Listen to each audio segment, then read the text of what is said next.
اعوذ باللہ من الشیطان الرجیم بسم اللہ الرحمن الرحیم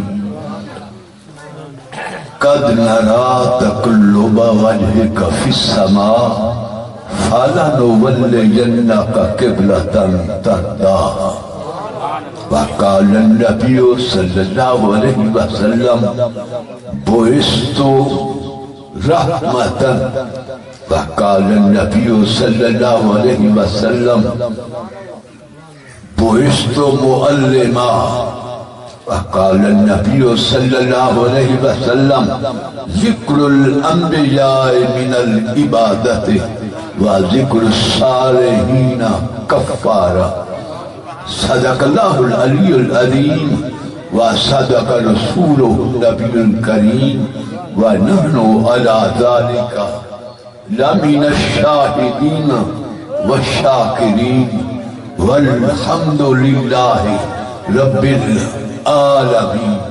درود پاک بآواز بلند اللہم صلی علی سیدنا و مولانا محمد وعلا آل محمد و بارک و سلم و صلی علیہ.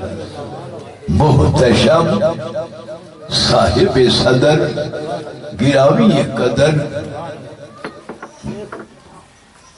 محترم سامعین حضرات بزرگوں دوستوں نوجوان ساتھیوں ناچید نے آپ حضرات کے سامنے قرآن مجید فرقان حمید دی ایک آیہ مبارکہ تلاوت کی تھی.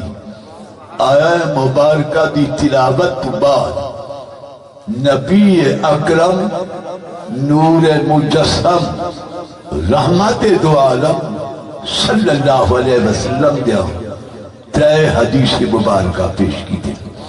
دلوں دعا فرماؤں جو رب قدوس کی ناچیز کو حق علامندی توفیق عطا فرما. اساں سارے کو حق سن کے عمل دی توفیق پر.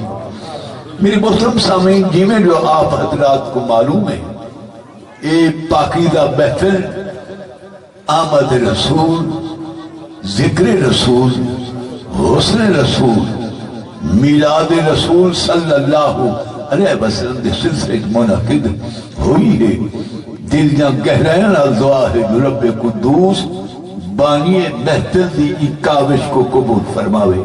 سادہ آوان بہن سورن اللہ سے قبول فرماوے. سجنوں یہ محفلہ عام نہیں ہونا بلکہ اہم ہونا. اللہ والے فرمی یہ محفل عام آندے باندھا پیچھے اللہ دے گناہ پہلے معاف کر دے. اور میری پیچھے میں الفاظ فرمان ہے اذا مررتم بریاض الجنت فرتو. اے میرے غلاموں جلہ جنت باغن اور لنگن تھی وے کوئی پھل فروٹی کھا دے کرو. صحابہ حیران تھی گئے کتھاں جنت کتھاں اساں. ایک غلام کھڑا تھی کہ سونا ماریاد الجنہ جنت دے باغ کڑے ہیں. میرے پیچھے میں الفاظ فرما ہیلا کل ذکر جتھاں چند مومن مسلمان کٹھے سی باہن اللہ جل مجد الکریم تے انہیں محبوب کریم دا ذکر خیر تھی وے وہ جا جنت دا باغ ہے جلہ ذکر جنت دے فروٹ ہے.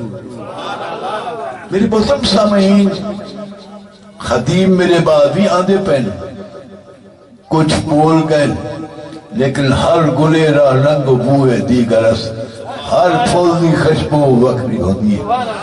میں ایک متعلم دی حیثیت حاضرہ سجنوں حضور اکرم صلی اللہ علیہ وسلم دی عظمت شان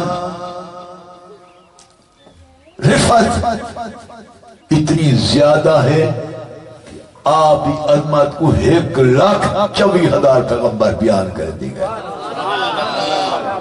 اور 1441 سال تھی کہ نبی دے عاشقاں کو حودی باغ ہے عقیدت دے پھول نچھاول کریں ہیں لیکن تیرے اوصاف کا ایک باپ بھی پورا نہ. سبحان اللہ. نعرہ تکبیر، نعرہ رسالت، نعرہ تحقیق، نعرہ حیدری. محترم سامعین، حضور اکرم صلی اللہ علیہ وسلم دی عظمت قرآن نازل ہے۔ علامہ ابن العربی صاحب کو کہ پوچھا سائیں تساں تصوف دے بادشاہ میں